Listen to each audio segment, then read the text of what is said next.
আর এই মুহূর্তে ব্রেকিং খবরের দিকে নজর রাখবো। স্বরূপ বিশ্বাস, মন্ত্রী অরূপ বিশ্বাসের ভাই, তার বাড়ি ছেড়ে বেরিয়ে গেছেন আয়কর দপ্তরের আধিকারিকরা।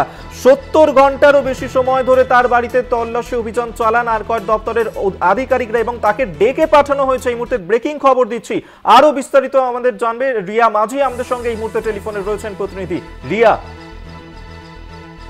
দেখো, তোমাকে জানিয়ে রাখবো যে বুধবার থেকে যে তল্লাশি অভিযান জারি রয়েছিল স্বরূপ বিশ্বাসের বাড়িতে, অর্থাৎ মন্ত্রী অরূপ বিশ্বাস তার ভাই এই স্বরূপ বিশ্বাস তার বাড়িতে যে গত বুধবার থেকে তল্লাশি অভিযান জারি ছিল এবং আজকে অবধি সেই তল্লাশি অভিযান জারি ছিল। আজকে সকালেই তার বাড়ি থেকে আয়কর দপ্তরের আধিকারিকরা তারা বেরিয়ে যান। টানা যে এতদিন ধরে সেখানে তল্লাশি অভিযান জারি রয়েছিল, সেই তল্লাশি অভিযানের নির্যাস কি হলো সেই মোতাবেক কিন্তু স্বরূপ বিশ্বাস তিনি জানান যে কিছুই তার বাড়ি থেকে সিজ করা হয়নি, কোনো কিছু বাজেয়াপ্ত করা হয়নি এবং কোনো জিনিস যেটা খোঁজার জন্য মূলত আইটি কর্তারা এখানে এসেছিলেন সেরকম কিছুই পায়নি বলে তিনি দাবি করেছেন। এবং পাশাপাশি তোমাকে জানিয়ে রাখবো যে তবে যেটা জানা যাচ্ছে আয়কর দপ্তর সূত্রে যেমনটা জানা যাচ্ছে যে তাকে তলব করা হয়েছে।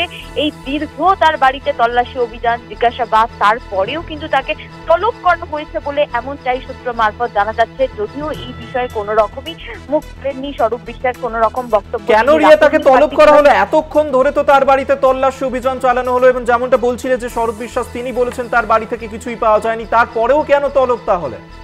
দেখো, যেটা সূত্র মারফত জানা যাচ্ছে, তোমাকে আবারও জানিয়ে রাখবো যে আইটি কর্তাদের সূত্র মারফত যেমনটা জানা যাচ্ছে যে তার ব্যালেন্স শিট এবং ব্যাংক স্টেটমেন্ট, তাছাড়াও যে অন্যান্য ব্যাংক রিলেটেড যে ডকুমেন্ট গুলো সেগুলোই মূলত পেতে চায় এবং সেই কারণের জন্যই এই ব্যাংক স্টেটমেন্ট তাকে আনতে হবে এবং ব্যালেন্স শিট যেটা তোমাকে বলছিলাম সেই সমস্ত গুরুত্বপূর্ণ যে ডকুমেন্ট গুলো সবটাই যেটা ব্যাংক রিলেটেড সেই সমস্ত ডকুমেন্ট নিয়েই তাকে তলব করা হয়েছে।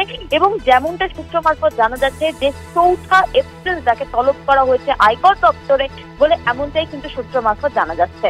অবশ্যই এদিকে আমাদের নজর থাকবে। আপাতত ধন্যবাদ রিয়া তোমায়। রিয়া মাঝে আমাদের সঙ্গে টেলিফোনে ছিলেন প্রতিনিধি। আপনাদেরকে এই মুহূর্তে ব্রেকিং খবর আরো একবার দিয়ে রাখবো, যেখানে 70 ঘন্টা তল্লাশি অভিযান শেষে আয়কর দপ্তরের আধিকারিকরা তারা বেরিয়ে গেছেন মন্ত্রী অরূপ বিশ্বাসের ভাই স্বরূপ বিশ্বাসের বাড়ি থেকে এবং শুধু তাই নয়, আগামী 4 এপ্রিল তাকে তলব করা হয়েছে।